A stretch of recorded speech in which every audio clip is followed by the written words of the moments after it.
Who are you? The usual response would be for the person I'm asking to give me their name. But think about it again. Who are you? If I were to ask what you are or where you are, there are very definite answers to those questions. But who are you? What defines you? And what makes that definition unique? The definition of something is usually the sum of what that thing is. It's a basic description that allows us to understand that thing. Yet the complexity of our personality isn't set in stone. You can't just understand who someone is within a few sentences. There is a whole world of experiences and memories lost when defining someone. Yet some people choose to let things define them. Letting any one thing, or even anything for that matter, be the thing that defines you is possibly the biggest mistake that someone can make. I admire the devotion that some people have for a cause or an interest. To be perfectly immersed in the experience or ideology of something can be easy or hard, but letting that thing define who you are is a common mistake among the heavily devoted. For example, there have been multiple and obvious cases of when people will let their political stance define who they are. They won't treat people with different opinions the same way they would treat someone with similar opinions. When the biggest aspect of who you are is your political stance, religion, or how much you like a specific YouTuber, it's easy to say that you're letting that thing define you. But is that really who you are? I've never liked associating my opinions with who I am. My opinions change all the time. I would never let them control me. Having an open mind is accepting that your opinions are just opinions and can be wrong. You can be wrong. You might very well be wrong when it comes to just about everything. But if you used those opinions as a way of saying, this is who I am, then those opinions have more control over you than you have over your opinions. The biggest reason to not let anything define you is control.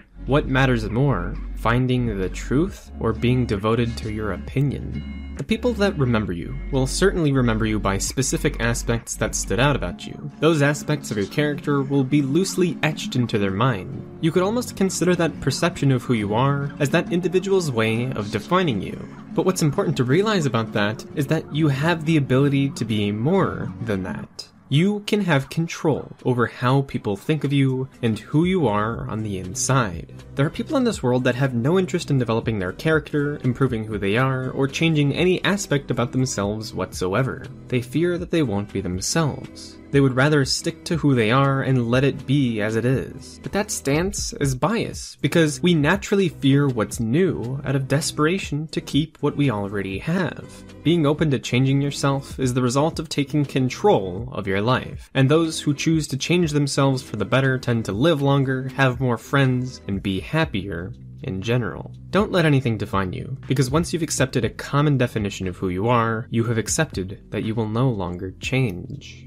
Change is important, because without it, we would never have the chance to be anything better. When you seek out the goal of improvement, it's easy to be skeptical of everything you hear, and you should be. There are people out there who will try taking advantage of you for their own gain. But then, how do you go about improving yourself? Clearly, everyone's journey will be different, but I can recommend 2 channels that make content worth seeing, if that's your interest. Before you break down your character and understand your good and bad aspects, it's important that you are a free thinker. So by that, I would recommend Freedom in Thought, a channel dedicated to breaking down and investigating you and society with his analytical videos. To start, I would recommend his video titled Half of Your Life in 9 Minutes. Once you've acquired a critical mind, I'd focus on yourself, the things you say, and your attitude towards others, which is why I would recommend watching Charisma on Command. This channel particularly is dead focused on telling you what and what not to do. It's very informative and can make you think about your every action. The video I would recommend from him is a video he made about addiction. Links to everything will be in the description as well as in the comments. Aside from those directives, here is my last piece of advice. Decide who you want to be by taking control over your life. Most people just let life happen to them, which is a cause for many of their problems. If you never question who you are, what people think of you, and what you're doing with your life, then you'll go through life without truly being yourself. I'm going to say it again. Don't let anything define you.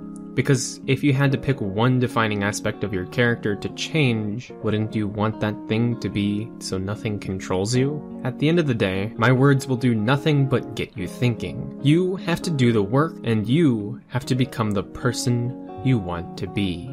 So, who are you?